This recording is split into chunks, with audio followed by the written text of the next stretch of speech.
Yes, ma'am. चलो very good. Good evening ma'am. Good evening बेटा, good evening.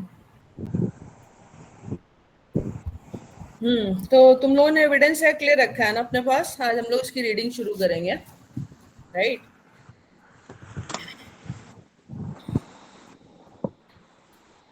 मैंने आप लोगों को शुरू करें. Yes, yes ma'am. Ma'am. Okay. अपने अपने माइक जो है वो म्यूट कर लेना. जो क्वेश्चन होंगे उसको लास्ट में लेंगे, ठीक है? अभी तक जो हम लोगों ने देखा उसमें मैंने आपको बताया कि evidence law is basically it is a procedural law. There is certain provisions which are dealing with substantive law, and that is like you can take the example of estoppel. तो प्रोसीजरल लॉ है और साथ ही साथ it is applicable in civil courts as well as in the criminal courts. दोनों में applicable होता है. और इसके जब हम देखते हैं तो it was enacted by the British parliament. James Stephen जो है उनको क्रेडिट जाता है एविडेंस लॉ को बनाने का. लेकिन जैसे कि कहा जाता है कि इसके पहले no evidence law was prevailing in India. That is fundamentally wrong. There was a very strong legal system which was prevailing in India before the arrival of the Britishers. तो ये चीज़ें हैं, ये गलत है. ऐसा नहीं है कि जेम्स स्टीफन के इसको बनाने से पहले 1871 में भारत में कोई भी लीगल सिस्टम या स्ट्रॉन्ग लीगल सिस्टम नहीं था. इसमें कुछ चीज़ें आपको और समझनी चाहिए कि ये जुडिशियल प्रोसीडिंग पे लगता है. साथ ही साथ इसमें इम्पॉर्टेंट चीज़ ये है कि जब हम लेजिस्लेशन को पढ़ते हैं, this legislation fundamentally deals with the relevance of certain facts. And relevant facts means those facts which are equally admissible before the court. So when a fact becomes a relevant, and what the definition clause of this Indian Evidence Act talks about, we will discuss all these things. So slowly let's start moving from section 1. मैंने आपको बताया था कि because this is a procedural law, तो preamble में there is no mentioning of any objective of the legislation. There is a definitely there is a preamble, but it says whereas it is expedient to consolidate, define and amend the law of evidence, it is hereby enacted as follows. So fundamentally, if you are going to study the preamble of the Evidence Act, it does not prescribe any specific objective. The reason being it is not a substantive law. Fundamentally, it is a procedural law. ये इसका main reason है. इसको समझने से पहले या इसमें आगे बढ़ने से पहले मैं आप लोगों को कुछ चीजें बताना चाह रही थी. उसमें एक इम्पॉर्टेंट चीज ये है कि जो आपका एविडेंस एक्ट होता है ना, एविडेंस एक्ट में you are basically going to identify certain things which are otherwise not relevant, but they become relevant due to some special circumstances. लेकिन इसमें आगे बढ़ने से पहले मैं आपको एक चीज बताना चाह रही थी. हमारे इंडियन फिलॉसफी में there is a darshan, and the name of the darshan is Nyaya darshan. न्याय दर्शन को इंग्लिश में कहते हैं लॉजिक. ये जो आपका लॉजिक है ये अनफॉर्चुनेटली हमें पढ़ाया नहीं जाता, लेकिन हमें इसको पढ़ना चाहिए. और at least we must have some knowledge about this Nyaya Darshan. There are 6 दर्शंस, and maybe you all are aware, maybe you all are not aware, but there are certain darshan among this shat darshan, they are very important. और इनको हमेशा pair में पढ़ते हैं. जैसे सांख्य और योग इसको एक साथ पढ़ते हैं. न्याय और वैशेषिक इसको एक साथ पढ़ते हैं. पूर्व मीमांसा और उत्तर मीमांसा इसको एक साथ पढ़ते हैं. सो ऑल दीज 6 दर्शनास जो हैं, they are very very fundamental and important for the purpose of understanding of law. इसमें हम जो मेन आज देखेंगे, थोड़ा सा देखेंगे, ज्यादा नहीं देखेंगे, वो न्याय दर्शन है. और न्याय हम इसलिए बता रहे हैं बिकॉज न्याय डील्स विद लॉजिक. तो न्याय जब आप देखते हैं, जब हम लॉजिक की बात करते हैं, तो इसमें इंपॉर्टेंट चीज क्या है, इसमें यह है कि न्याय दर्शन आपको ये बताता है कि किसी चीज को देखने का तरीका, या जिसको कि आप लॉजिक कहते हैं. लॉजिक का मतलब होता है किसी चीज की रीजनिंग, या रीजनिंग के थ्रू किसी चीज को जस्टिफाई करना. जैसे ये अगर ऐसा है तो क्यों है, जो मैंने आपको हमेशा शुरू से बताया है कि in the entire evidence act, if something is more important then that is क्यों मीन्स वाई, या क्या मीन्स व्हाट. तो क्या, क्यों और कैसे, इस पे आपका पूरा का पूरा लीगल जुरिस्प्रूडेंस चलता है. एंड साइमल्टेनियसली ये क्या, क्यों और कैसे पे आपका एविडेंस लॉ भी चलता है। तो जब आप न्याय दर्शन को देखते हैं तो इसमें इन्होंने 2-3 चीजें बताई हैं जो आपके एविडेंस एक्ट में भी या एविडेंस लॉ के ऊपर भी एप्लीकेबल होती हैं। लाइक एक होता है इसमें प्रत्यक्ष, दूसरा होता है प्रमाण, तीसरा इसमें होता है उपमान, और चौथा इसमें होता है शब्द। मैं बहुत ब्रीफ में बता रही हूँ, मैं बहुत डिटेल में नहीं बता रही हूँ, पर मैं इसलिए आपको बता रही हूँ कि these things are also used in the interpretation of provisions once you are going to read different provisions of evidence law. प्रत्यक्ष का मतलब क्या होता है? प्रत्यक्ष का मतलब होता है जो आपको आपकी आंखों के सामने दिखाई दे रहा है। लास्ट क्लास में we have discuss the importance of direct evidences if you remember. तो प्रत्यक्ष का मतलब होता है जो आपने अपने सेंसेस से महसूस किया, मतलब सुना है, देखा है, महसूस किया है, स्मेल भी होती है, इस तरह मतलब 5 आपके जो सेंसरी ऑर्गन्स होते हैं, ये बेसिकली उसकी बात करता है। तो प्रत्यक्ष का मतलब जो आप डायरेक्ट एक्सपीरियंस कर रहे हो या डायरेक्ट जो चीजें आपको दिखाई दे रही हैं। तो ये एक बहुत ही इंपॉर्टेंट, जैसे उस दिन मैंने आपको बताया कि आप यहाँ पे बैठे हुए हैं या अभी जैसे हम लोग वर्चुअली जुड़े हुए हैं, हम प्रत्यक्ष नहीं है, हम वर्चुअली कनेक्टेड है, but once we are sitting in the classroom, वो प्रत्यक्ष है। I can see you that you are sitting there, so this is प्रत्यक्ष।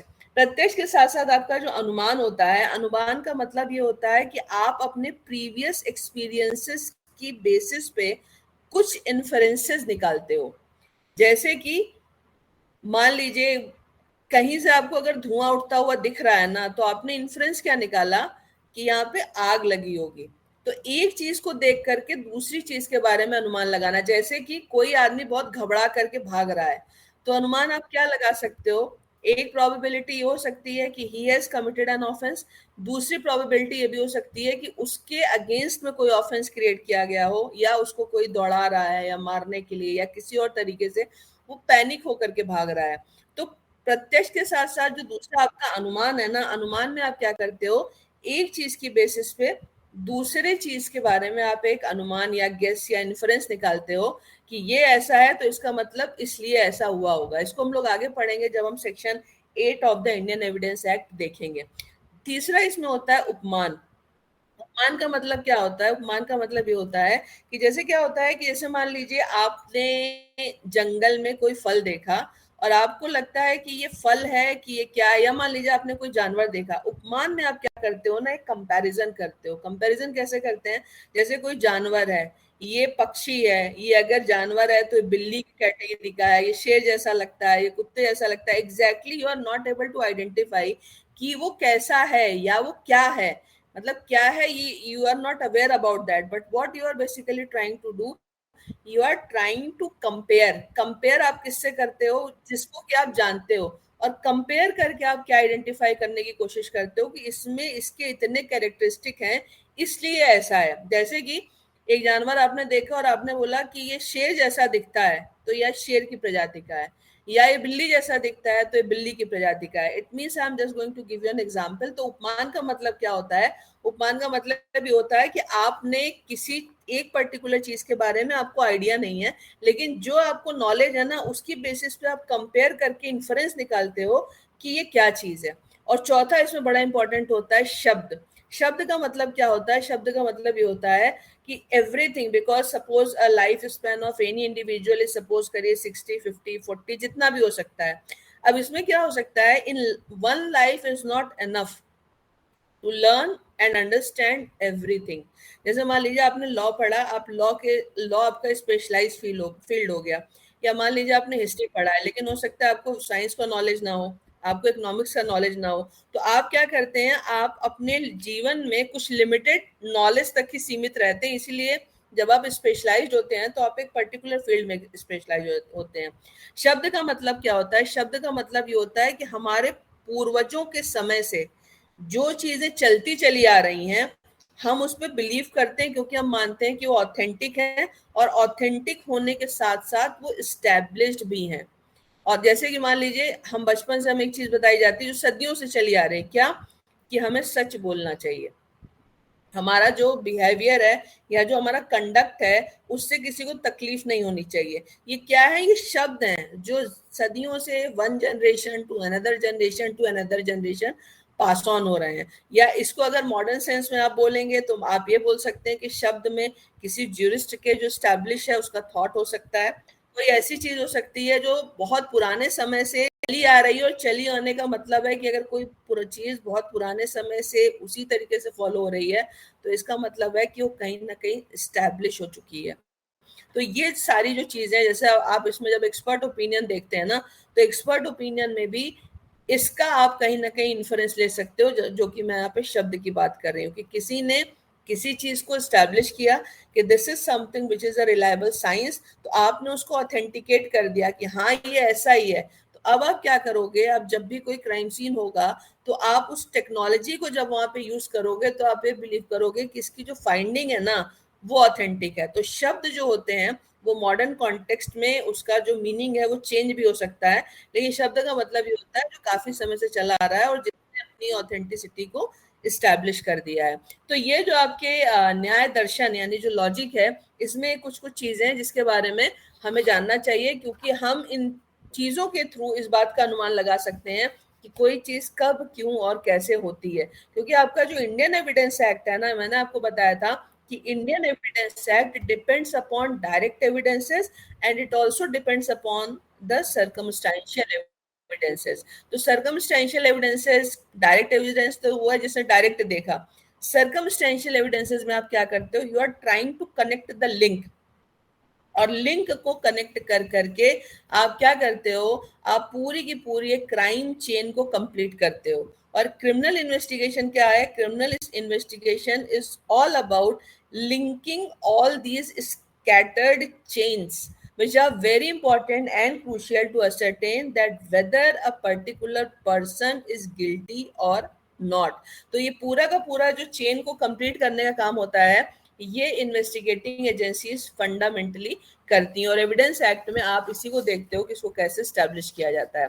अब हम आगे बढ़ते हैं तो इसका जो सेक्शन 1 है, चैप्टर 1 का, वो short title extent and commencement के बारे में बताता है।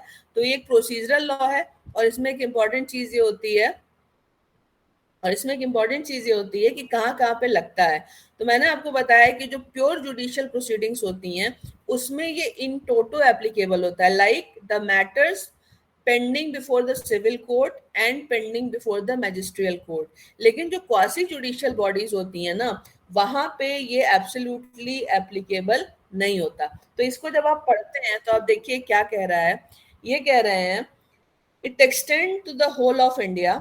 अब जम्मू और कश्मीर पे भी लगता है, मैंने आपको बता दिया था, and applies to all judicial proceedings और before any in or before any court in or before any court including court martials। ये सबको मतलब कोर्ट मार्शल पे भी लगता है। फिर उसके बाद ये क्या कह रहे हैं, but not to affidavits presented to any court और officers, not to proceedings before any arbitrator, and it shall come into force on the first day of September 1872। Affidavit के केस में एक चीज आप जानिएगा, जैसे मान लीजिए आप कहीं कहीं जाते हैं ना, तो आपसे जैसे कई बार डीयू में होता है, जब आप एडमिशन लेने आते हैं तो आपसे एक एफिडेविट मांगा जाता है। एफिडेविट की एविडेंटरी वैल्यू कब होती है, इसमें एक चीज जान लीजिएगा कि नॉर्मली एफिडेविट की एज सच कोई ऑथेंटिक एविडेंटरी वैल्यू नहीं होती है, but once you are going to file any affidavit on the order of the court, then in that circumstances it becomes an evidence। Affidavit की खास बात क्या होती है, एफिडेविट को क्यों नहीं मानते, इसको आप याद रखना। किसी चीज को एविडेंस में कन्वर्ट होने के लिए दो चीजें जरूरी होती हैं। पहला ये जरूरी होता है कि आप उसको ऑन ओथ दो, और दूसरी इंपॉर्टेंट चीज क्या होती है कि उस पर आपका क्रॉस एग्जामिनेशन हुआ हो। एफिडेविट में आप क्या कहते हो कि with best of my knowledge, तो आपको जो इंफॉर्मेशन है उसके बेसिस पे आप ये कह रहे हो कि मुझे सही लग रहा, but you have not been cross examined on the points which you are admitting in your affidavit. इसीलिए आप एक चीज याद रखिएगा, एफिडेविट को एज सच एविडेंस की कैटेगरी में नहीं लाते हैं, लेकिन अगर कोर्ट के कहने पे आप एफिडेविट फाइल करते हैं तो वो एफिडेविट आप में जो भी चीजें आपने बोली हैं वो आपका एडमिशन माना जाता है। We will subsequently study what is the meaning of admission and confession, but once you are going to file anything before the court on the order of the court, then it has evidentiary value, because whatever you are going to state in that affidavit, that amounts to your admission, वो आपके admission, और उससे जब आप subsequently अगर withdraw करते हैं ना, means if you are going to change your statement, statement कैसा चेंज कर रहे हैं, what you have mentioned in the affidavit and now what you are going to speak, if there is any discrepancy then you will have to explain the reason कि पहले आपने ये क्यों बोला था और अब आप ऐसा क्यों बोल रहे हैं। तो इसमें एफिडेविट के केस में आप ये चीज याद रखिएगा। अब नेक्स्ट पे जब आ जाइए, जो मैंने आपको हमेशा बोला है कि आपका जो सेक्शन 2 होता है in most of the cases that is definition clause, but that normally happens in the case of आपका सब्सटेंटिव लॉ में होता है। यहाँ पे क्या है, यहाँ पे इंटरप्रिटेशन क्लॉज टर्म यूज किया गया है एंड दैट इज सेक्शन 3। तो इंटरप्रिटेशन क्लॉज का मतलब क्या होता है, if a particular term has been used within the evidence act, आगे जहां जहां पे ये शब्द इस्तेमाल किए गए हैं उनका इंटरप्रिटेशन किस तरीके से किया जाएगा। So let's read section 3 of the Indian evidence act. इसका सेक्शन 3 हम देखते हैं। तो सेक्शन 3 क्या कहता है, in this act the following words and expressions are used in the following senses unless a contrary intention appears from the context। तो जब तक ये contrary appear नहीं होता, जिस टर्म को यहाँ पे जैसे इंटरप्रेट किया गया है उसको वैसे ही समझा या पढ़ा जाएगा। क्या कहते हैं ये, कोर्ट इंक्लूड्स ऑल जजेस एंड मैजिस्ट्रेट्स। तो इसमें एक चीज आप याद रखिएगा, जैसे इन्होंने जजेस एंड मैजिस्ट्रेट की बात करी, it is very very clear that this evidence act is applicable. Court का मतलब होगा सिविल कोड और मैजिस्ट्रेट का मतलब हो गया आपका criminal code. And all persons except arbitrators legally authorised to take evidence. जो आर्बिट्रेटर्स होते हैं वो कोर्ट की डेफिनेशन में नहीं आते हैं, आर्बिट्रेटर्स जो हैं वो कोर्ट की डेफिनेशन में नहीं आते हैं। और साथ ही साथ इन्होंने जो सेकंड इसमें इंपॉर्टेंट पॉइंट बताया है कि कोर्ट होने के लिए इंपॉर्टेंट चीज क्या होती है, इंपॉर्टेंट चीज ये होती है कि आप लीगली ऑथराइज होने चाहिए एविडेंस को लेने के लिए। और मैंने आपको लास्ट क्लास में बताया भी था कि लीगली ऑथराइज होने का मतलब है कि there should be any kind of statutory और कॉन्स्टिट्यूशनल बैकिंग, जिसके बेसिस पे आप एविडेंस लोगे और उस एविडेंस की एनालिसिस करके आप जजमेंट को प्रोनाउंस करोगे। तो यहाँ पे दो तीन चीजें बड़ी इंपॉर्टेंट हैं। पहले इसमें इंपॉर्टेंट हो गया कोर्ट, दूसरा हो गया सिविल एंड क्रिमिनल कोड दोनों के ऊपर एप्लीकेबल होता है, और तीसरी इंपॉर्टेंट चीज होती है कि कोर्ट का मतलब सबसे इंपॉर्टेंट ये है कि who is legally authorise to take evidence, जो लीगली ऑथराइज है। जैसे मान लीजिए कि मैंने आपको बताया था कि मान लीजिए आपके कॉलेज में कोई डिस्प्यूट होता है, वहां भी एक कमेटी बनाई जाती है, और जब कमेटी बनाई जाती है तो आप कमेटी के सामने अपने पक्ष को रखते हो, बट नॉट नेसेसरी। सपोज करिए you don't have any faith in the departmental inquiry which is going on in your department. I am just going to take an example. आपको भरोसा नहीं है, भरोसा नहीं है, क्यों नहीं है, because may be the person who is enquiring the fact he is a biased person in your opinion, so you do not want to disclose everything before that committee, but remember there you can abstain कि नहीं, हम ये evidence आपको लगा कि मुझे यहाँ नहीं देना चाहिए क्योंकि मुझे पता है कि this committee is going to finally pass their order against me।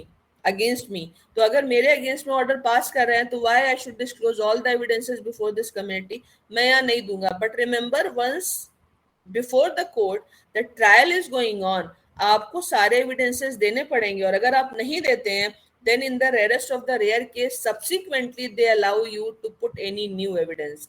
इसीलिए इसमें एक चीज आप याद रखिएगा कि लीगली ऑथराइज जो लीगली ऑथराइज होती हैं कोर्ट्स एविडेंस लेने के लिए, उनके सामने आपको सारे एविडेंसेस देने होते हैं। लेकिन जो भी क्वासी जुडिशियल बॉडीज होती हैं या जो टेम्पररी बॉडीज बनती हैं जो judicial function for a particular purpose perform करती हैं, उनके सामने if you don't want, because they are not legally authorized, so if you don't want you can also avoid to present certain evidences before them।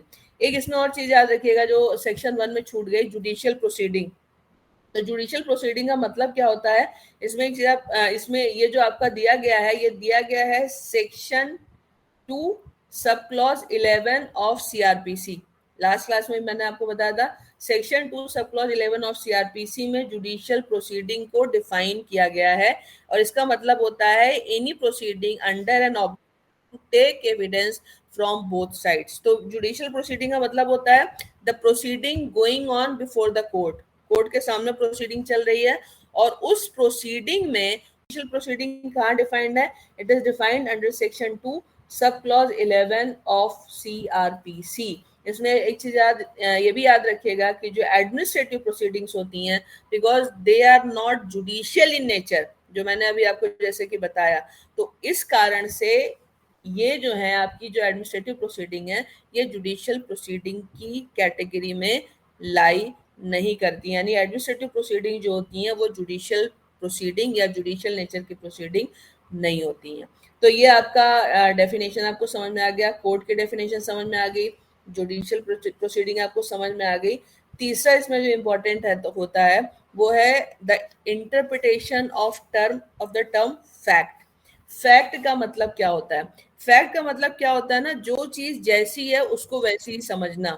जैसे मान लीजिए कोई चीज यहाँ दिख रही है, आपके सामने टेबल है, चेयर है, अपने सेंसेस से आप जिन भी चीजों को परसीव कर सकते हो, एक तो वो फैक्ट की कैटेगरी में आती है। इसको एक बार पढ़ लेते हैं, देखिए क्या कहता है। Fact means and includes anything, state of thing और relation of things capable of being perceived by the senses।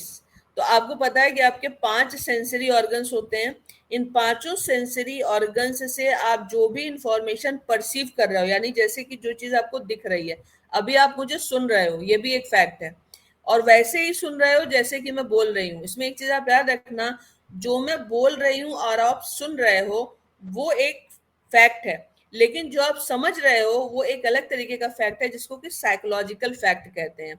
तो फैक्ट जो होता है ये 2 तरीके का होता है, एक वो होता है जिसको कि आप परसीव करते हो थ्रू योर सेंसेस, और दूसरा ये होता है जिसको कि आप कहते हो आपकी साइकोलॉजिकल अंडरस्टैंडिंग या मेंटल कंडीशन पे, इसको साइकोलॉजिकल फैक्ट भी कहते हैं, जो आपकी मेडिकल कंडीशन पे डिपेंड करता है। जैसे फैक्ट को आप देखिएगा, एनीथिंग, स्टेट ऑफ थिंग्स और relation of things capable of being perceived by the senses, ये आपके 5 सेंसरी ऑर्गन से आप परसीव कर रहे हो, तो इसको क्या कहते हैं, इसको आपको कहते हैं फिजिकल फैक्ट। ये फिजिकल फैक्ट है क्योंकि आप इसको सेंसरी ऑर्गन से परसीव करते हो। दूसरा क्या होता है, any mental condition of which any person is conscious, इसको कहते हैं साइकोलॉजिकल फैक्ट।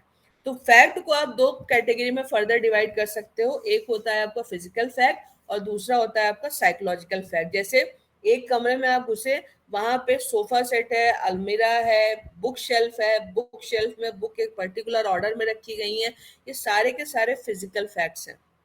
लेकिन साइकोलॉजिकल फैक्ट क्या होता है, साइकोलॉजिकल फैक्ट ये होता है, जैसे मान लीजिए किसी के ऊपर एक्यूजेशन है कि उसने कोई क्राइम किया है, क्राइम का मोटिव क्या था, ये एक साइकोलॉजिकल फैक्ट है।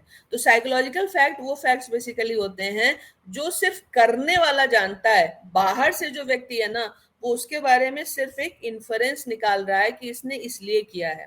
तो साइकोलॉजिकल फैक्ट्स को मेजर करना और उसको आइडेंटिफाई करना दोनों मुश्किल होता है।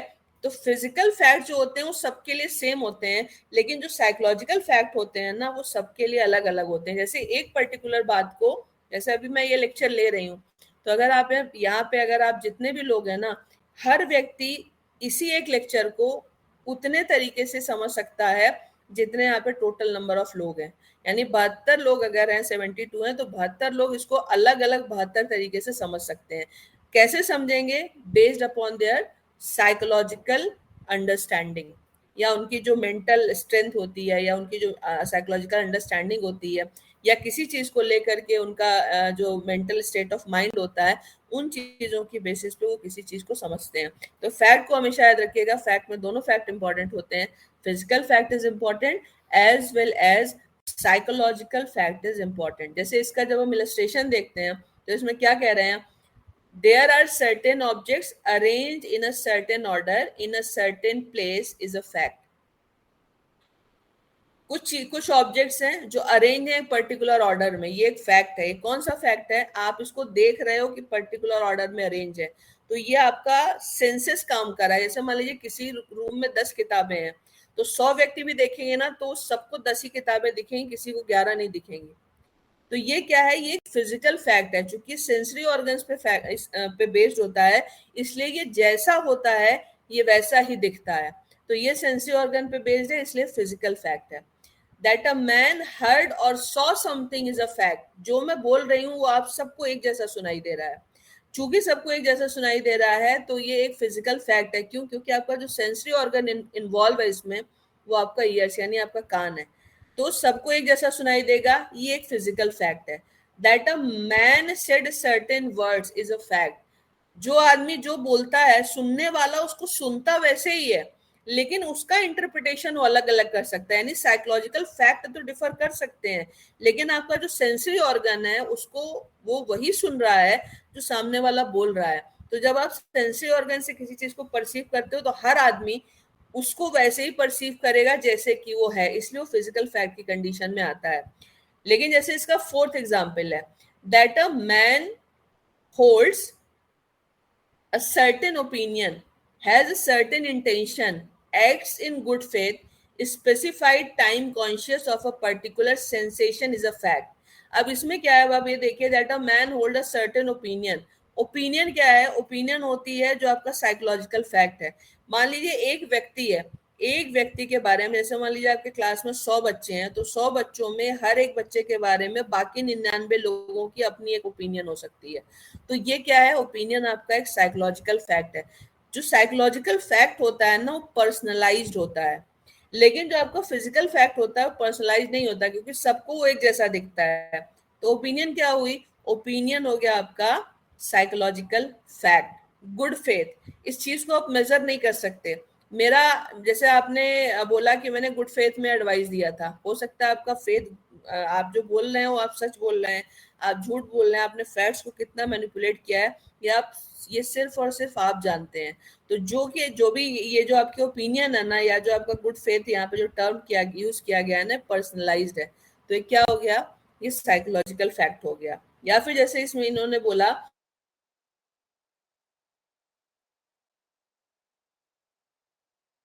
sense, or is or was at a specified time conscious of a particular sensation is a fact। जैसे मान लीजिए बहुत लोग बोलते हैं आपने मेरी बात को गलत समझा, मैं ये नहीं कहना चाह रहा था, मैं ये कहना चाह रहा था। तो इसमें क्या है, आपने एक पर्टिकुलर चीज को पर्टिकुलर तरीके से बोला, सामने वाले व्यक्ति ने उसे एक पर्टिकुलर तरीके से समझा। हो सकता है कि उसने उस चीज को वैसा समझा जैसा कि आप बोल रहे हो, पर ऐसा भी हो सकता है कि आप कुछ और कहना चाह रहे हो और वो समझ कुछ और रहा है। तो यहाँ पे क्या है ना, दो लोगों के बीच में जो भी कम्युनिकेशन चल रहा है, उसकी जो अंडरस्टैंडिंग है वो दोनों की पर्सनलाइज है। कहने वाला एक पर्टिकुलर इंटेंशन से कह रहा है और समझने वाला उसे अपनी अंडरस्टैंडिंग से समझ रहा है। तो जो वर्ड्स यूज किए गए हैं वो तो फिजिकल फैक्ट है, लेकिन जो उसकी अंडरस्टैंडिंग है ना, वो एक साइकोलॉजिकल फैक्ट है। फिर इसमें क्या कह रहे हैं, that a man has a certain reputation is a fact.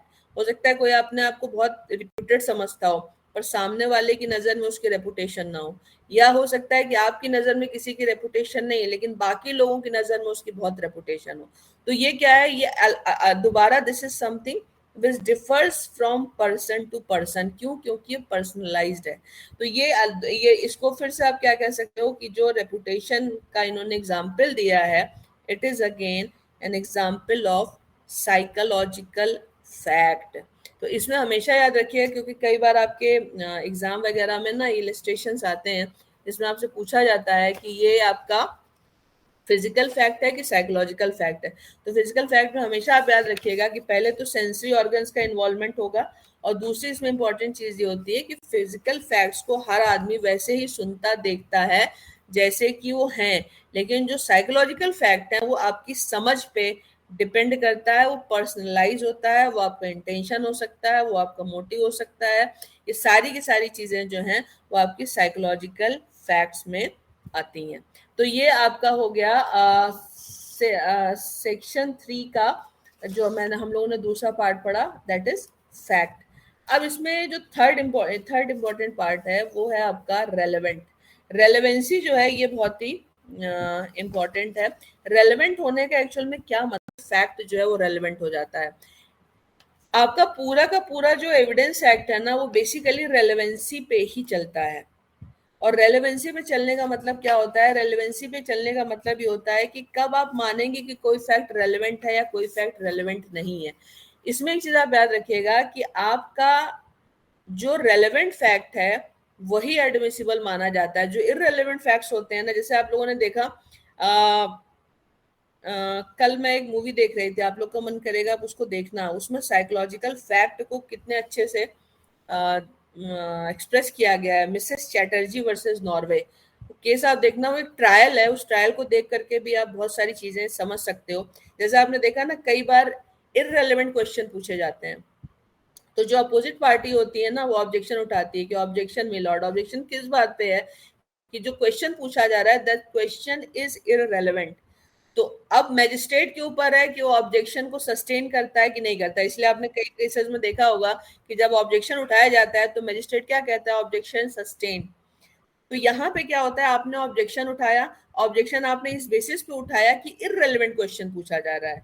तो यहाँ पे इंपॉर्टेंट इश्यू हो गया कि किन क्वेश्चंस को हम रेलेवेंट मानेंगे या किस चीज को हम कहेंगे कि रेलेवेंट नहीं है। तो कोर्ट में एक चीज आप याद रखिएगा, जब आपका ट्रायल चलता है तो उसमें to save the time of the court it is very important that only relevant questions should be asked. तो ये जो सिर्फ रेलेवेंट क्वेश्चन पूछने चाहिए, इसके दो पर्पज हैं। पहली बात तो ये है कि एडमिसिबिलिटी और रेलेवेंस का सीधा कनेक्शन है। Irrelevant questions and irrelevant answers are not going to play any crucial role in deciding the matter. केवल जो रेलेवेंट फैक्ट्स होते हैं, रेलेवेंट क्वेश्चंस, रेलेवेंट आंसर्स होते हैं, वही ट्रायल के फ्यूचर को डिसाइड करते हैं। तो एक्चुअल में सवाल ये उठता है कि रेलेवेंट हम किसको मानते हैं, किस चीज को हम कहते हैं कि दिस इज रेलेवेंट। तो इसमें एक चीज देखिएगा, ये क्या कह रहे हैं? ये कह रहे हैं one fact is said to be relevant to another when the one is connected with the other in any of the ways referred to in the provisions of this act relating to the relevancy of facts। इसमें एक चीज आप याद रखिएगा, जो relevant facts है ना, वो आपका दिया हुआ है आपके चैप्टर 2 में। तो आपका चैप्टर 2 जो है ना, ये सिर्फ रेलेवेंसी ऑफ फैक्ट्स को डिफाइन करता है। तो ये बेसिकली आपका सेक्शन 5 to 55 बेसिकली ये शुरू होता है सेक्शन 6 से। तो आप कह सकते हो कि सेक्शन 6 to सेक्शन 55 जितनी चीजें बोली गई हैं वो रेलेवेंट फैक्ट की डेफिनेशन में आती हैं। तो अगर आपसे पूछा जाए कि रेलेवेंट फैक्ट मतलब क्या है, तो रेलेवेंट फैक्ट वो है जो आपका सेक्शन 6 से सेक्शन 55 तक दिया गया है। यानी इसके अलावा जो चीजें हैं वो इररेलेवेंट फैक्ट हैं। तो जब आप ये कहते हो ना, इसको जरा ध्यान से समझना, कि जब आप ये कहते हो ना, कोर्ट में मान लीजिए ट्रायल चल रहा है और आपने बोला कि आई हैव ऑब्जेक्शन। ऑब्जेक्शन आप किस चीज पे उठा रहे हो?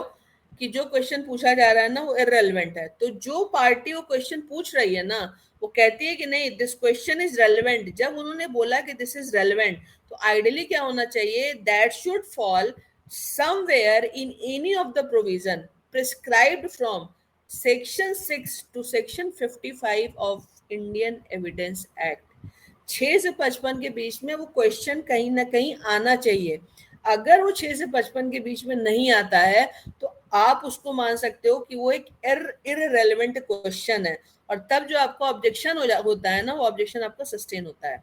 तो यहाँ पे ये बात आप याद रखिएगा कि जब भी कोर्ट के सामने आप किसी क्वेश्चन को पूछ रहे हो या किसी फैक्ट को आप उठाना चाहते हो, तो वो रेलेवेंट है कि नहीं, ये डिपेंड इस पे करता है कि that has been prescribed somewhere from section 6 to section 55 or not, and that's why this section 6 to section 55 it becomes extremely relevant। ये इसमें एक important चीज और होती है कि मान लीजिए इसमें सबसे ज्यादा जो टेक्निकल है ना, एविडेंस एक्ट क्यों टेक्निकल माना जाता है?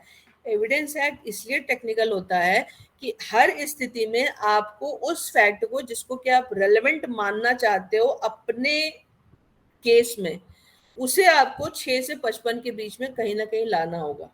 तो 6 से 55 के बीच में वो कहाँ जाएगा? और इसमें एक चीज और याद रखिएगा कि 6 to 55 ऑल रेलेवेंट फैक्ट्स जो हैं they are not equally important. Some may be more relevant, some may be less relevant. but they are definitely relevant. So more relevant means more reliable, less relevant means less reliable. तो आपको जब ये सिद्ध आप कर देते हो ना कि इस सेक्शन में जाकर के रेलेवेंट है, तब उसकी बेसिस पे उसकी एडमिसिबिलिटी की ग्रेविटी डिसाइड होती है कि इसको कितना वेटेज दिया जाना चाहिए. For the sake of the example, dying declaration में कोई व्यक्ति मरते समय अपनी डेथ का जो कारण मेंशन करता है, उसकी जो एडमिसिबिलिटी होती है उसकी वो रेलेवेंट है. रेलेवेंट होने के साथ साथ उसकी जो एडमिसिबिलिटी का लेवल है ना, वो काफी हाई होता है. इट डिपेंड्स कि to whom this dying declaration is addressed, whether it has been properly recorded or not, and who was the person who was recording the dying declaration. ये सारी चीजें बहुत इंपॉर्टेंट हो जाती हैं. तो डाइंग डिक्लेरेशन को अगर किसी, या जैसे आपका एक्सपर्ट ओपिनियन होता है ना, वो किसी और चीज की तुलना में उसकी जो रेलेवेंसी होती है, रेलेवेंट तो है, उसकी रेलेवेंट है इसलिए ग्रेड होता है ना, वो कंपैरेटिवली हायर होता है. तो इसमें आप याद रखिएगा कि रेलेवेंट फैक्ट जो है आपको पता होना चाहिए कि किस सेक्शन के अंतर्गत जाकर के रेलेवेंट हो रहा है. रेलेवेंट से एडमिसिबल होता है, और एडमिसिबिलिटी और रेलेवेंसी की बेसिस पे और उसकी ग्रेविटी की बेसिस पे कोर्ट डिसाइड करती है कि इसको कितना वेटेज दिया जाना चाहिए. So it is very very important that under which section you are going to establish that this particular thing is relevant. तो 6 से 55 के बियॉन्ड जो है वो irrelevant fact के अंतर्गत आती है. इसीलिए आपको प्रूव करना पड़ता है कि 6 से 55 के बीच में किस प्रोविजन में जाकर के ये रेलेवेंट हो रहा है. इसको आगे हम लोग और डिटेल में डिस्कस करेंगे, अभी तो सिर्फ हम इसका इंटरप्रिटेशन पढ़ रहे हैं. नेक्स्ट इसमें जो इंपॉर्टेंट है वो है facts in issue. Facts in issue जो होते हैं ये बहुत ज्यादा इंपॉर्टेंट होते हैं. जैसे मैंने आपको बोला कि कोई आदमी दौड़ता हुआ जा रहा है, ये एक फैक्ट है. आप देख रहे हो कि दौड़ता हुआ जा रहा है, इसकी ऐसे कोई रेलेवेंसी भी नहीं, इसका कोई इशू भी नहीं है. लेकिन थोड़ी देर बाद आपने क्या देखा कि जहां से वो दौड़ता हुआ दिख रहा था ना, वहीं पे एक क्राइम हुआ. तो ये भी हो सकता है कि जो दौड़ता हुआ भाग रहा है ना, उसी ने क्राइम किया हो. तो अदरवाइज दौड़ना रेलेवेंट नहीं हुआ. लेकिन जब वो किससे कनेक्ट हो गया कि थोड़ी देर पहले उससे थोड़े आगे क्राइम हुआ था और वहां से जो क्रिमिनल है वो भागता हुआ गया है, तो अब उस व्यक्ति का भागना या जो व्यक्ति वहां से दौड़ता हुआ जा रहा है वो रेलेवेंट हो गया. तो यहाँ पे इंपॉर्टेंट चीज ये होती है कि फैक्ट इन इशू में क्या होता है, जिस इश्यूज को लेकर के, यानी जिन फैक्ट्स को लेकर के विवाद है, विवाद का मतलब क्या होता है, जिनको स्टैब्लिश करना है कि एक्चुअल में ये फैक्ट्स कैसे स्टैब्लिश किए जाएंगे, किसके अगेंस्ट में स्टैब्लिश किए जाएंगे. और जैसे मान लीजिए ये एक इशू है कि ए ने क्राइम किया कि नहीं, ये एक इशू है. तो जिन जिन एविडेंसेस की बेसिस पे आप ये स्टैब्लिश कर रहे हो कि ए ही क्रिमिनल है, वो फैक्ट तो रेलेवेंट फैक्ट हो गए. और रेलेवेंट फैक्ट की मदद से आप प्रूव या डिसप्रूव किसको करते हो, उन फैक्ट्स को जो इश्यूज में है. फैक्ट इन इशू कैसे बनता है इसको भी आप याद रखिएगा. इसमें क्या होता है कि क्रिमिनल केसेस में आप देखते हो कि एक प्लेंट फाइल होती है, उसके बाद प्लेंट के अगेंस्ट में एक रिटन स्टेटमेंट आता है. अगर आपने कभी प्लेंट की कॉपी देखी होगी तो आपने देखा होगा उसमें पॉइंट वाइज जो है पॉइंट वाइज चीजें लिखी होती हैं कि हमने ये किया, इन्होंने ये किया, इन्होंने ये किया. जो रिटन स्टेटमेंट आता है ना, वो उस हर पॉइंट का जवाब होता है. तो जो जज होता है वो क्या करता है, वो प्लेंट की कॉपी देखेगा, वो रिटन स्टेटमेंट की कॉपी देखेगा. मान लीजिए प्लेंट में 10 पॉइंट लिखे हुए हैं, 10 पॉइंट में से 5 पॉइंट को रिटन स्टेटमेंट ने अपोजिट पार्टी में एक्सेप्ट कर लिया. तो जिन 10 पॉइंट में से 5 पॉइंट को रिटन स्टेटमेंट में अपोजिट पार्टी ने एक्सेप्ट किया, उन 5 पॉइंट पे कोई इशू नहीं है. इशू उन 5 पॉइंट पे है जिसको एक पार्टी कह रही है कि एग्जिस्ट करते हैं और दूसरी पार्टी कह रही है कि नहीं है. तो इशू कहाँ पे होता है, जब एक पार्टी कहती है कि ये है और दूसरी पार्टी उसको डिनायल करती है कि वो नहीं है, देन इट बिकम्स इशू. तो इसीलिए आपने देखा होगा कि जब आपके सिविल जज इश्यूज को फ्रेम करते हैं तो क्या करते हैं, they will take the help of the plaint and the written statement, and on the basis of that, by comparing both the things, the civil जज will prepare facts in issues.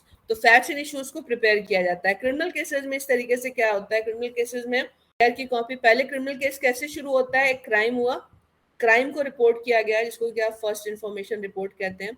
Police ने investigation किया, investigation करके chargesheet file करी, उसमें जो है police ने statements record किया, जो भी अफेक्टेड पार्टी थी या जो भी विटनेसेस थे या जिसको भी उन्होंने इन्वेस्टिगेशन में उनको ये लगा कि हमें इसके स्टेटमेंट रिकॉर्ड करने हैं। मजिस्ट्रेट क्या करेगा? मजिस्ट्रेट एफआईआर की कॉपी लेगा, मजिस्ट्रेट जो है पुलिस जो चार्जशीट फाइल करेगी उसकी कॉपी लेगा, जो जिन लोगों के स्टेटमेंट लिए गए उनकी कॉपी लेगा और उसकी बेसिस पे वो चार्जेस फ्रेम करेगा। अब जो चार्ज लग गए ना वही चार्ज प्रूव और डिस्प्रूव होने हैं। तो ये जो आपका रेलेवेंट फैक्ट्स होता है ना, रेलेवेंट फैक्ट्स की मदद से आप फैक्ट्स इन इश्यूज को एस्टैब्लिश करते हो या उसको डिनाई करते हो। तो जब इसमें फैक्ट्स इन इशू की डेफिनेशन देखोगे तो क्या कहता है?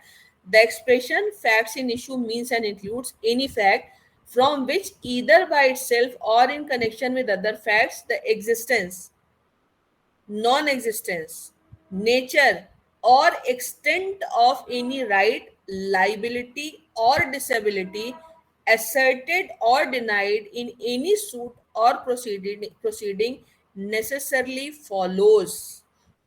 तो यहाँ पे बड़े ध्यान से अगर आप देखेंगे तो ये क्या कह रहे हैं कि एक्सप्रेशन फैक्ट इन इशू किन किन चीजों को इंक्लूड करता है? Any fact from which either by itself और कनेक्शन विद अदर फैक्ट्स, या तो फैक्ट अकेले या दूसरे फैक्ट के साथ मिलकर के किस चीज के एग्जिस्टेंस, नॉन एग्जिस्टेंट, नेचर या एक्सटेंट को बताता है, किसी राइट, लाइबिलिटी या डिसेबिलिटी को। राइट, लाइबिलिटी और डिसेबिलिटी जिसको कि एक पक्ष असर्ट कर रहा है और दूसरा पक्ष उसको डिनाई कर रहा है, इसको आप कहते हैं फैक्ट्स इन इशू। तो एक पक्ष असर्ट कर रहा है, दूसरा डिनाई कर रहा है। जैसे आपने देखा होगा जब पुलिस चार्जशीट फाइल करती है, जो फ्रेमिंग ऑफ चार्जेस हो जाते हैं ना, जब ट्रायल चलता है ना, तो सबसे पहले एक्यूज से पूछा जाता है कि आपके ऊपर जिस चीजों का एक्यूजेशन आप क्या उसको एक्सेप्ट करते हो? वो कहता है नहीं, I am not pleading guilty, मैं जो अपनी गिल्ट को नहीं मानता, मैं मानता हूं कि मैं निर्दोष हूं। अब ये इशू हो गया जब उसने ये बोल दिया कि मैं निर्दोष हूं, तो अब इशू ये हो गया कि उसके ऊपर जो चार्जेस लगे हैं वही इश्यूज हो गए। अब उन्हीं इश्यूज को प्रूफ करना है कि एक्चुअल में इसने चीजें करी हैं कि नहीं करी हैं। तो इस तरीके से आपका फैक्ट्स इन इशू जो है क्रिएट होता है। इसका जब आप एक्सप्लेनेशन देखेंगे तो क्या कहता है?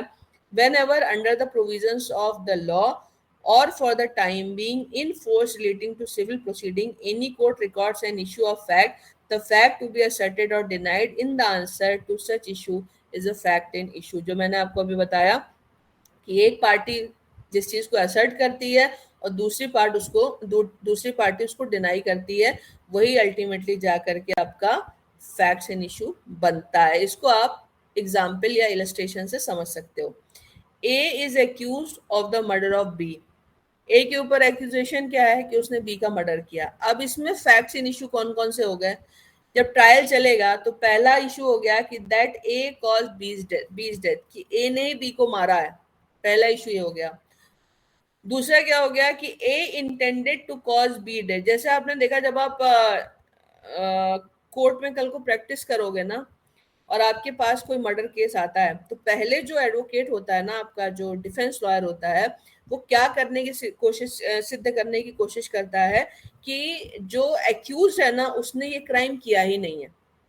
जैसे कि इस केस में कि ए ने बी को मारा ही नहीं है, ठीक है, ए ने बी को मारा है कि नहीं ये एक इशू है। तो पहले जो एडवोकेट होता है वो क्या प्रूव करने की कोशिश करता है कि ए ने बी को मारा ही नहीं। लेकिन मान लीजिए जो एविडेंसेस हैं वो इंडिकेट कर रहे हैं कि ए ने ही बी को मारा है, तो फिर वो दूसरे लेवल पे क्या आते हैं कि ए ने बी को मारा तो है, लेकिन ए का इंटेंशन एक्चुअल में बी को मारने का नहीं था। बी को मारने का नहीं था कि इसका मतलब ये भी हो सकता है कि आपने एक झापड़ या एक डंडा या एक घूसा मारा और आदमी के किसी ऐसे वाइटल ऑर्गन पे जाके चोट लगी कि वो मर गया। नेचुरल कोर्स में हो सकता है कि वो एक जो आपका वार था वो उसकी डेथ कॉज करने के लिए सफिशिएंट ना हो। तो यहाँ पे क्वेश्चन क्या बनेगा कि जिस तरीके से मर्डर किया गया वो एक्चुअल में मर्डर करने के इंटेंशन से नहीं था, एक्सीडेंटली हो गया। तो क्या हो गया? Unintended death has been caused. और आपको पता है कि आपके क्रिमिनल लॉ में इंटेंशन जो है वो बहुत ज्यादा इंपॉर्टेंट होती है, और इंटेंशन था या इंटेंशन नहीं था इसकी बेसिस पे क्वांटम ऑफ पनिशमेंट में असर पड़ता है। ठीक है, तो दूसरा इसमें इशू क्या हो जाएगा कि ए ने मारा तो है लेकिन ए का मारने का इंटेंशन नहीं था। अब तीसरा कि A had received grave and sudden provocation from B. A ना मारता अगर बी ने उसको ग्रेव एंड सडन प्रोवोकेशन ना दिया होता। तो ये तीनों ना तीन अलग अलग तरीके के इश्यूज हैं। तो अब जो बी ने बोला क्या वो ग्रेव एंड सडन प्रोवोकेशन था? जैसे आपने वो अक्षय कुमार की मूवी देखी होगी जो नानावटी के ऊपर बनी है। किस चीज को आप ग्रेव एंड सडन प्रोवोकेशन मानेंगे? ग्रेव एंड सडन प्रोवोकेशन मिलने के कितनी देर बाद जो है कोई ऑफेंस किया गया। तो ये जो इन्होंने 3 एग्जाम्पल दिए हैं ना, वो 3 एक तरीके से आप कह सकते हो एक केस के भी इलस्ट्रेशन हो सकते हैं, 3 अलग अलग इलस्ट्रेशन भी हो सकते हैं, जहाँ पे आप ये कह रहे हो कि ए का इंटेंशन ही मारने का नहीं था, दूसरा आप ये कह रहे हो कि ए ने मारा तो नहीं, ए ने बी को नहीं मारा, पहला ही हो सकता है, दूसरा ये हो सकता है कि ए ने मारा तो पर ए का इंटेंशन नहीं था, तीसरा ये हो सकता है कि इतना ग्रेव एंड सडन प्रोवोकेशन था कि अगर प्रोवोकेशन ना होता तो ए बी को ना मारता। अब इसमें ये 3 तरीके के इश्यूज हैं और तीनों को ही आपको स्टैब्लिश करना पड़ेगा। तो ये जो है आपका ये फैक्ट इन इशू है। तो अब इसमें देखिए नीचे लिखा है that A at the time of doing the act which caused B's death was by reason of unsoundness of mind incapable of knowing its nature. वो इनकैपेबल है क्योंकि वो अनसाउंड माइंड का है, ये भी एक डिफरेंस होता है। तो अब अनसाउंड माइंड का है कि नहीं है, ये एक इशू है। ग्रेव एंड सडन प्रोवोकेशन था कि नहीं था, ये एक इशू है। ए का इंटेंशन बी को मारने का था कि नहीं था, ये भी एक इशू है। और इन सारे इश्यूज को आपको प्रूव करना पड़ेगा, और जो भी चीजों का आप डिफेंस ले रहे हैं, जब तक आप उसको प्रूव नहीं कर देते तब तक आपको उसका बेनिफिट नहीं मिलेगा। तो ये फैक्ट्स इन इश्यूज हैं।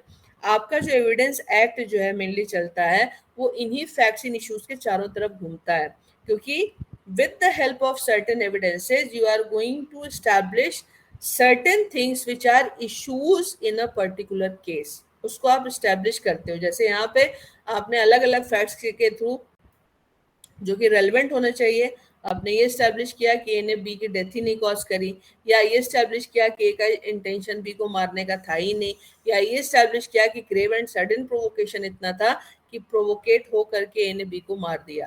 तो ये याद रखिएगा कि this is the example of facts in issue, and in all the trials whether they are civil in nature और criminal in nature, with the help of evidences and with the help of relevant facts, you are going to solve these facts in issues। इन्हीं को आप solve करते हो। अब इसमें next जो important चीज आ जाती है, वो इम्पोर्टेंट चीज होती है कि आप जो फैक्ट्स इन इश्यूज को प्रूव या डिसप्रूव करते हो, उसको एस्टैब्लिश करते हो या उसको डिनाई करते हो, वो किस तरीके से करते हो। तो उसमें इंपॉर्टेंट चीज होती है कि आप एविडेंस से करोगे, पर एविडेंस में क्या एविडेंस का भी क्लासिफिकेशन होता है क्या? तो एविडेंस में बेसिकली 2 तरीके के एविडेंस होते हैं।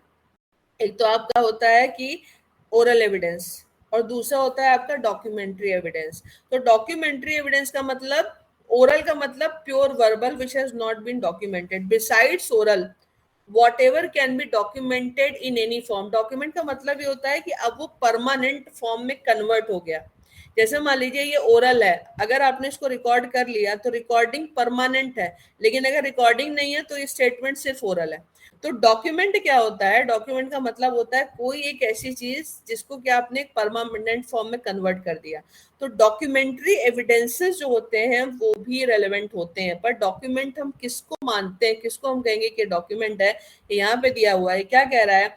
Document means any matter expressed और described upon any substance by means of letters, figures or marks, or by more than one of those means intended to be used or which may be used for the purpose of recording the matter। तो इसमें कोई भी ऐसी चीज हो सकती है जो कि टेंजिबल फॉर्म में है, इनटेंजिबल नहीं, जो टेंजिबल है, परमानेंट है, और जो कि एविडेंस में, जैसे आपने देखा क्राइम सीन से जिन चीजों को पिक करते हैं वो हो सकती है। दूसरा आपने देखा जैसे अभी राम मंदिर का इशू आया, तो जो खुदाई में चीजें निकली उनको एविडेंसेस के रूप में प्रेजेंट किया गया, क्योंकि वो परमानेंट मानी गई। वो कहीं पे इंस्क्राइब हो सकती हैं, वो बॉस हो सकती हैं, वो रिटर्न हो सकती हैं, वो पिक्टोरियल फॉर्म में हो सकती हैं, और अब आपका जो डिजिटल फॉर्म में आती हैं वो भी आपके इलेक्ट्रॉनिक डॉक्यूमेंट्स का फॉर्म मानी जाती हैं। तो डॉक्यूमेंट का मतलब हो गया कोई चीज जो कि अब चेंज नहीं हो सकती। ऐसे ओरल एविडेंस आपका चेंज हो सकता है, डॉक्यूमेंट का मतलब होता है एनीथिंग विच इज परमानेंट, वो परमानेंट है और उसमें चेंज नहीं हो सकता। जैसे इसका इलस्ट्रेशन देखेंगे, A writing is a document, words printed, lithographed और फोटोग्राफ, मेटल प्लेट और स्टोन इज अ डॉक्यूमेंट। जैसे आपने देखा ताजमहल के ऊपर या किसी आपका जो टूरिस्ट प्लेस है उसके ऊपर नक्काशियां होती हैं, वो नक्काशी भी डॉक्यूमेंट में आती है, आप उसकी फोटो खींच के ले जाओगे वो एडमिसिबल होती है। कैरिकेचर इज अ डॉक्यूमेंट, कोई भी कार्टून आपने बनाया वो कैरिकेचर भी जो है वो डॉक्यूमेंट की कैटेगरी में आता है। क्यों? क्योंकि उसने एक परमानेंट शेप ले लिया है। तो डॉक्यूमेंट के केस में आप याद रखिएगा कि जो भी आपका क्या बोलते हैं इसको, ओरल की क्राइटेरिया में फिट नहीं बैठ रहा है, उसके बिसाइड जितनी चीजें होती हैं, मतलब इन्हीं दोनों में जाकर के किसी न किसी कैटेगरी में आपके सारे एविडेंसेस लाई करते हैं। इसलिए जब इसका नेक्स्ट आप पढ़ते हो ना एविडेंस, तो यहाँ पे एक चीज आप देखिए, they are not defining what is the meaning of evidence, though they have written the term evidence means and includes, but what they are saying, all statements which the court permits or required to be made before it by witnesses in relation to a matter of fact under inquiry, such statements are called as oral evidence। जो witness बोल रहा है ना वो oral evidence है, लेकिन जब उसको लिख लिया गया ना तो वही ओरल एविडेंस जो डॉक्यूमेंट्री में कन्वर्ट हो गया। तो पहली चीज इंपॉर्टेंट क्या है कि जो वर्बल है वो ओरल है। दूसरा क्या कह रहे हैं, all documents including electronic records produced for the inspection of the court, such documents are called documentary evidences। तो अभी भी आपका जो ये आपका इंडियन एविडेंस एक्ट है ना, ये एविडेंस को यहाँ पे डिफाइन नहीं करता है, इसको क्लासिफाई करता है। और क्लासिफाई किस में कर रहा है? ओरल एविडेंस में एंड डॉक्यूमेंट्री एविडेंस में। ओरल के बियॉन्ड जितनी भी चीजें जाती हैं ना, वो डायरेक्टली या इनडायरेक्टली किसी न किसी तरीके से आपके डॉक्यूमेंट्री एविडेंस में जाकर के 100% कवर होती हैं। और ओरल एविडेंस और डॉक्यूमेंट्री एविडेंसेस दोनों की मदद से आप किसी भी चीज को प्रूव कर सकते हो। And remember, documentary evidences are more authentic because they are in a permanent form. Oral में क्या होता है, आज आपने कुछ बोला, कल फिर आप कुछ और बोल रहे हो, क्रॉस एग्जामिनेशन होगा तो उसमें कुछ और बोलोगे, 5 साल बाद कुछ और बोलोगे, because it depends upon your memory also and it depends upon several other external factors also. लेकिन जो डॉक्यूमेंट्री एविडेंसेस होते हैं वो चूंकि परमानेंट होते हैं, so they are considered as more authentic documents. और आज के समय में आपके जो इलेक्ट्रॉनिक डॉक्यूमेंट्स होते हैं वो भी, जो डिजिटल डॉक्यूमेंट्स होते हैं वो भी डॉक्यूमेंट की डेफिनेशन में आते हैं। And with the help of those electronic evidences you can also prove और डिसप्रूव सर्टेन थिंग्स। तो ये आपका मैंने एविडेंस तक बता दिया, इसमें आगे मैं इसलिए नहीं बताऊंगी क्योंकि ज़्यादा हो जाएगा। तो I think this much is more than sufficient for today. Now I am ready to take up question answer session. So if any of you want to ask any question, you may ask. कुछ पूछना है तो आप लोग पूछ सकते हो। हाँ नितिका बताओ।